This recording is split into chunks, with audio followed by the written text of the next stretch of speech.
2025 সালে মাধ্যমিক পরীক্ষার্থীদের জন্য 4 দাগে যে অঙ্কগুলো আছে তার মধ্যে আমি আজকে এবিটিএ টেস্ট পেপারে 165 পৃষ্ঠা থেকে তোমাদের করাচ্ছি। দেখো প্রথম অঙ্কটা আছে, বার্ষিক সরল সুদের হার 4% থেকে কমে 3.34% হওয়ায় এক ব্যক্তির আয় 60 টাকা কমে গেল, তাহলে ব্যক্তির আসল কত? এখানে আর সমান ধরবো 4 মাইনাস 3.34%। আর মানে বার্ষিক সুদের হার জানো।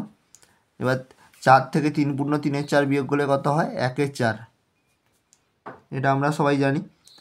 যদি না হয় তাহলে রাফে ভাগটা করে নেবে, বিয়োগটা। এবার আসলটা বের করতে হবে। পি সমান জিজ্ঞাসা চিহ্ন, বার্ষিক বলেছে, এখানে টি ইকাল টু কত? 1 বছর। আর এখানে আয় 60 টাকা কমে গেল, মানে ইন্টারেস্ট ধরবো 60।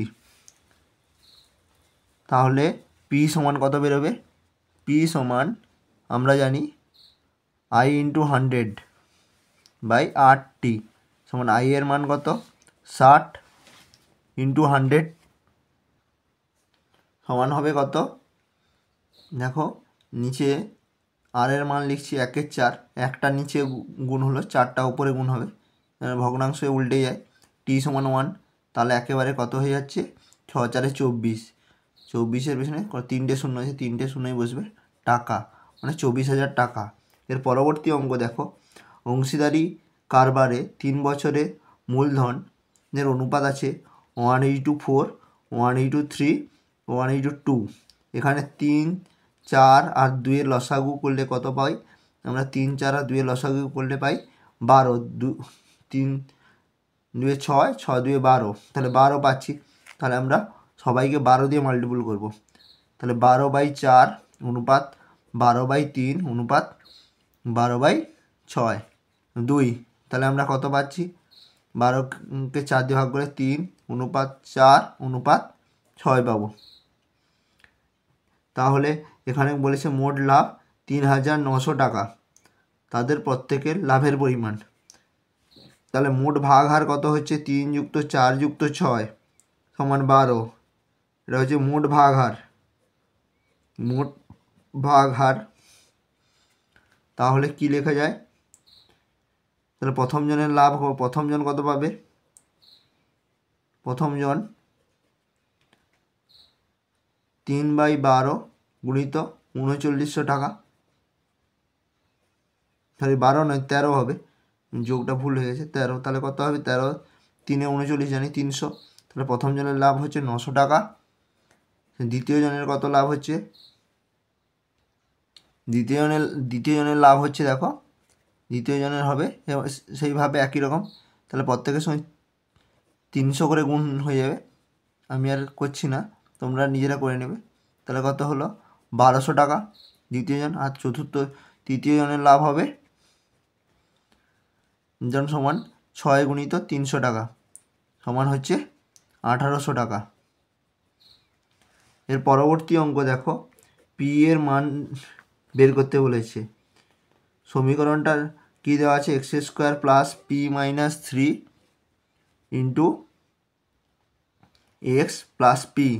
এখানে দেওয়া আছে বীজদ্বয় বাস্তব।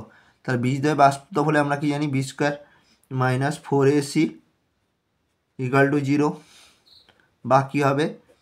P minus 3 whole square minus p²। আমরা এই সমীকরণটা ax² plus bx plus C equal to 0-র সঙ্গে কম্পেয়ার করছি। তাহলে এখানে বি জায়গায় কী আছে? P minus 3 whole square minus 4 minus লিখেছি 4a, এর মান a ইকাল টু 1, এখানে b ইকাল টু কত হবে? c ইকাল টু হবে p সমান 0, বা এটাকে ভাঙলে কী হয়? p² minus 2 into 3 into P plus 3² minus 4p equal to 0, বা p² মাইনাস 10p হচ্ছে প্লাস 9 ইকাল টু 0। এটাকে যদি মিডিল টার্ম করি আমরা কি পাচ্ছি? পি স্কোয়ার মাইনাস দেখো 9p minus P plus 9 equal to 0।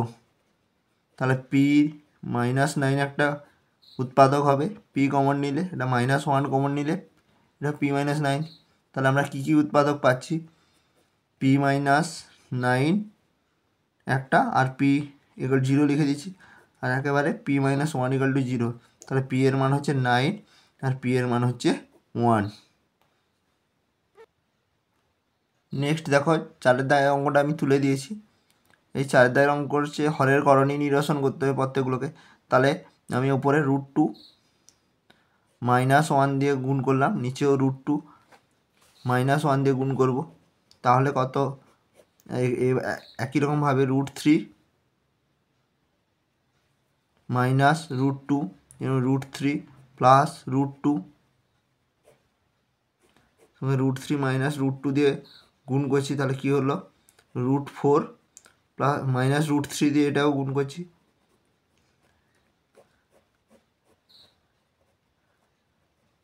তাহলে দেখো আমরা প্রতি ক্ষেত্রে এটা হচ্ছে 2 - 1 √2 - 1, এখানে কি পাবো, নিচে পাবো দেখো 3 - 2 প্লাস √4, এই √3 মানে এটা 4 - 3, কারণ এগুলো a স্কোয়ার মাইনাস বি স্কোয়ারের সূত্রে। তারপরে দেখো আমরা এই লাইনটা পাচ্ছি √2 - 1 প্লাস √3 - √2 প্লাস √4 - √3। তাহলে √3 কেটে যাচ্ছে, দেখো √2 - √2 কেটে গেল, তাহলে -1 প্লাস √4 মানে 2, তাহলে 2 থেকে 1 বিয়োগ মানে 2 হলো। এর পরবর্তী অঙ্ক আছে দেখো 5 দাগে, একটি বৃত্তে দুটি যা দেওয়া আছে তারা পরস্পর লম্ব। তাহলে এ বি সমান 4 সেমি দেওয়া আছে, এসি সমান 3 সেমি দেওয়া আছে, বৃত্তটির ব্যাসার্ধ নির্ণয় করতে বলেছে। দেখো আমি ছবিটা এঁকেছি, ছবিটা একটু জড়ে গেছে, তাহলে এইরকমভাবে ছবিটা হচ্ছে। এবার দেখো যেহেতু পরস্পর লম্ব মানে এ কোণটার মান হচ্ছে 90 ডিগ্রি। আমরা জানি কখন কোনো বৃত্তের দুটি যা পরস্পর লম্ব যদি হয় তাহলে কি হবে, তাহলে সেটা হচ্ছে অর্ধবৃত্তস্থ কোণ। তাহলে বিসি একটা ব্যাস হবে, যেহেতু আমরা জানি অর্ধবৃত্তস্থ কোণ সমকোণ, তাহলে বিসি হচ্ছে তাহলে লম্ব ত্রিভুজটার, তাহলে অতিভুজ হচ্ছে, অতিভুজ সমান আমরা কি জানি লম্ব স্কোয়ার প্লাস ভূমি স্কোয়ার, তাহলে AB square plus AC square হবে। তাহলে কত হবে 4 স্কোয়ার প্লাস 3 স্কোয়ার, 4 স্কোয়ার মানে 16 যুক্ত 9 সমান হচ্ছে √25 সমান 5। তাহলে তাহলে ও বি সমান ও সি সমান হাফ অফ BC/2 সমান 5/2 সমান 2 পূর্ণ 1/2 বা 2.5 সেন্টিমিটার। তাহলে ব্যাসার্ধের দৈর্ঘ্য হচ্ছে, ব্যাসার্ধ হচ্ছে 2 পূর্ণ 1/2 বা 2.5 সেন্টিমিটার সিএম। এটাই হবে উত্তর। পরবর্তী অঙ্ক দেখো, এবিসি ত্রিভুজ এবিসি এর পরিকেন্দ্র ও কোণ বিএসি সমান 85 ডিগ্রি দেওয়া আছে। তাহলে এবিসি একটা ত্রিভুজ আঁকছি, তার পরিকেন্দ্র দেওয়া আছে ও, তাহলে ও এবিসি হচ্ছে বৃত্তস্থ ত্রিভুজ। তাহলে এখানে কি কি মান দেওয়া আছে, বিএসির মান হচ্ছে 85 ডিগ্রি, বিসি এর মান দেওয়া আছে 55 ডিগ্রি।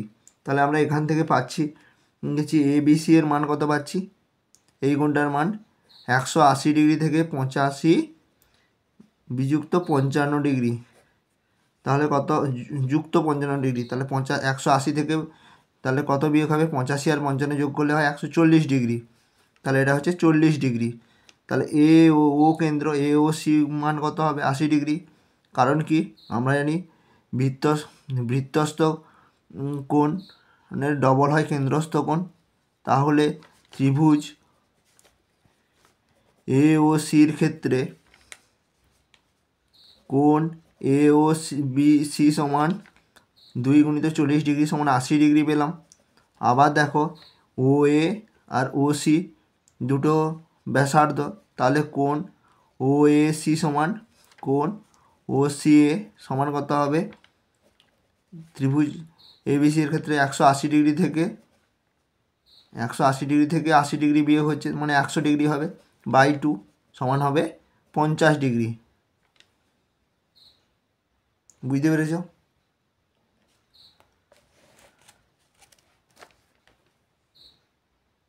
এবার দেখো বলেছে যে একটি বৃত্তস্থ ত্রিভুজ দেওয়া আছে, তার 3টে কোণের অনুপাত দেওয়া আছে 1:2, 2:3। আমি ধরেছি এক্স, 2x, 3x এবং এটা ওয়াই ধরে নিয়েছি, তাহলে এক্স, 3x, 2x আর ওয়াই। তাহলে আমরা জানি কি বৃত্তস্থ ত্রিভুজের চতুর্ভুজের ক্ষেত্রে কি বিপরীত কোণগুলোর সমষ্টি হয় 180 ডিগ্রি। তাহলে এক্স প্লাস 3x সমান কত হবে, 180 ডিগ্রি। তাহলে এক্সের মান কত হচ্ছে 180 ডিগ্রি বাই 4, 3 আর 1 মানে 4 হয়েছিল, মানে 45 ডিগ্রি হচ্ছে। এবার বলেছে প্রথম কোণের মান কত, তাহলে প্রথম কোণের মান হচ্ছে 45 ডিগ্রি এবং তৃতীয় কোণের মান কত হবে 3x মানে 3 গুণিত 45 ডিগ্রি। তাহলে কত হচ্ছে 3 5 15, 3 4 12, 1 13, 135 ডিগ্রি। এবার দেখো 8 নম্বরের প্রশ্ন আছে, 2x সমান দেওয়া আছে 3 sin থিটা,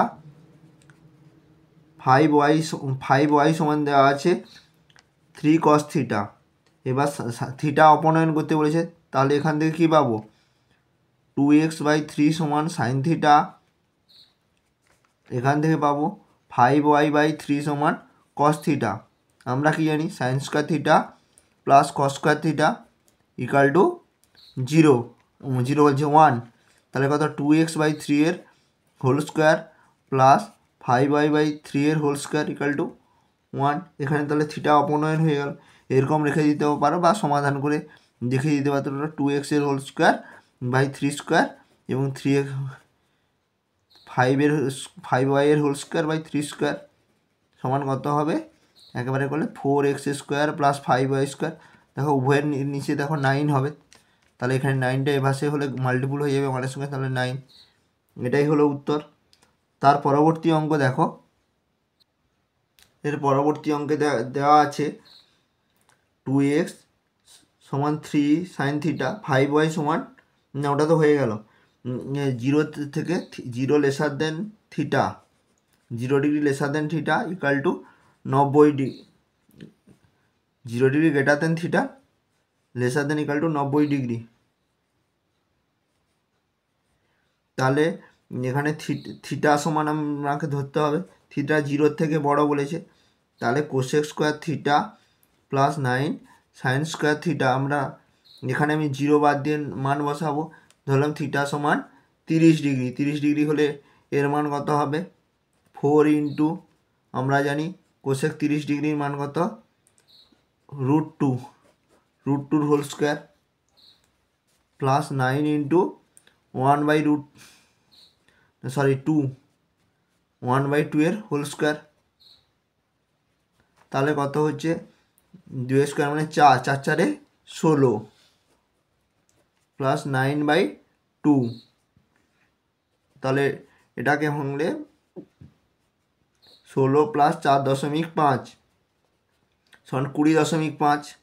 আর থিটা যদি 45 ডিগ্রি হয় তখন কি হবে 4, এটা 45 ডিগ্রির মান √2, তাহলে √2 স্কোয়ার প্লাস 9 ইন্টু, তাহলে এখানে 2 স্কোয়ার মানে 4 হতো, ভুল হয়ে গেছে, তাহলে হতো এটা কত 2.25, 18.25 হতো, 18.25 হতো। তাহলে এটা 1/√2 এর হোল স্কোয়ার, তাহলে কত হয় 4 ইন্টু 2 প্লাস 9/2, এখানে হয় 8 প্লাস 4.5 সমান 12.5। আবার থিটা ইকাল টু যদি 60 ডিগ্রি হয় তাহলে তখন কি হবে 4 into √3 2 whole square plus 9 into √3/2 এর হোল স্কোয়ার সমান কত হবে 4 2 স্কোয়ার মানে 4, 4 4 16, 16/3 প্লাস 9×3 27/4, 16×4 64 প্লাস 81/12, 5 145/12, 12 12 144, 112 মানে এর থেকে আগেরটার থেকেও কম হচ্ছে। তাহলে থিটা ইকাল টু 90° যদি হয় তখন কি হবে? এর মানও 1, এর মানও সাইন থিটার মানও 1। তাহলে কত হচ্ছে? 4 + 9 = 13। তাহলে আমরা সর্বনিম্ন মান পাচ্ছি থিটা ইকাল টু 60 জন্য। থিটা ইকাল টু 60 জন্য আমরা সর্বনিম্ন মান পাচ্ছি। এর পরবর্তী অঙ্কটা দেখো, 10 নম্বরে আছে শঙ্কুর উচ্চতা। শঙ্কুর উচ্চতা দেওয়া আছে এইচ সমান কত? 12 সেন্টিমিটার। আমরা এইচ ধরি শঙ্কুর উচ্চতা। এবার আয়তন দেওয়া আছে, তির্যক উচ্চতা বের করতে বলেছে। ধরি ব্যাসার্ধ সমান কি? আর ধরব, সমান আর সেন্টিমিটার। আর তির্যক উচ্চতাকে আমরা কি দিয়ে ডিনোট করি? তির্যক উচ্চতা সমান এল সেন্টিমিটার ধরলাম। তাহলে আমরা এখান থেকে কি পাবো? আয়তনের সূত্রে আনি, 1/3 পাই, আর এর মান কত? আরই আছে, r², এইচ এর মান 12 আছে। তাহলে সমান কত হচ্ছে? 100 পাই। দেখো পাই দুপাশে কেটে দেওয়া যায়, 3 4 12, বা r² সমান 100/4। তাহলে এখান থেকে আমরা আর এর মান কত পাচ্ছি? √25 সমান 5। তাহলে আর এর মান পেয়ে গেছি। তাহলে তির্যক উচ্চতা পেয়ে যাবো। তির্যক উচ্চতা জানি এল সমান কত? √h² plus r²। এইচ এর মান কত? 12² প্লাস 5² তাহলে 144 প্লাস 25 সমান হচ্ছে 169 সমান 13 সেন্টিমিটার। এটাই হলো উত্তর। এর পরবর্তী অঙ্ক দেখো, নিরেট গোলকের বক্রতলের ক্ষেত্রফল এস দেওয়া আছে। ধরি ব্যাসার্ধ সমান আর ধরে নিলাম, ছোট আর একক। তাহলে বক্রতলের ক্ষেত্রফল এস সমান কত হয়? 4 পাই r²। আর আয়তন V equal to 4/3 pi r³। এবার s³ বাই v² বের করতে বলেছে। তাহলে s³ মানে কত হবে? আচ্ছা আমি নিচে লিখি তাহলে বোঝা যাবে। s³ বাই v², তাহলে কত হবে? 3 বার গুণ হবে, 4 pi r² into 4 pi r² into 4 pi r² by 4/3, আমি 3টা লিখছি না, 4 পাই r³ ইন্টু 4 পাই r³। নিচে যে এখানে 3টা হয় তাহলে এটা উপরে গিয়ে গুণ হয়, গুণিত 3 গুণিত 3। না যদি বুঝতে পারো তাহলে 1/3 করে রাখতে পারো, সুবিধা হবে, গুণিত 1/3। তাহলে এখানে দেখো 4 পাই কেটে যাচ্ছে, r² আর r³ কেটে গেলে আর হলো, আবার 4 পাই কেটে গেল,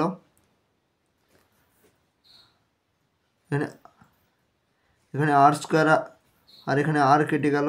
তাহলে এখানে আর এখানে একটা আর, তাহলে আর কাটলো, r² কাটলো, আর থাকলো, আর কেটে গেল। তাহলে দেখো নিচে থাকছে দেখো 1/9। তাহলে 4 পাই ইন্টু 9 উল্টে যায়, তাহলে 9 4 36 পাই হয়। এটাই হয় উত্তর। এবার বলেছে মধ্যমা নির্ণয় করতে বলেছে। এখানে দেখো কতগুলো সংখ্যা আছে, 11 12 14 x-2 x+4 x+9 32 আর 38 আর 47 আছে, তাই তো? এখানে কতগুলো পদ হচ্ছে? তাহলে টোটাল 9টা পদ হচ্ছে। আমরা জানি বিজোড় সংখ্যায় পদ হলে মাঝখানেরটা হয়, তাহলে মাঝখানেরটা মানে এই এক্স প্লাস ফোর হবে এখানে, মাঝখানের পদটাই হবে মধ্যমা। তাহলে এক্স প্লাস ফোর সমান কত দেওয়া আছে, মধ্যমা সমান 24, বা এক্স সমান কত হবে 24 মাইনাস ফোর ইকুয়াল টু 20। তাহলে আজকের মতো এইটা শেষ হলো। পরবর্তী ভিডিওতে দেখা হচ্ছে। তোমাদের ভিডিওটা ভালো লাগলে লাইক শেয়ার অবশ্যই করবে।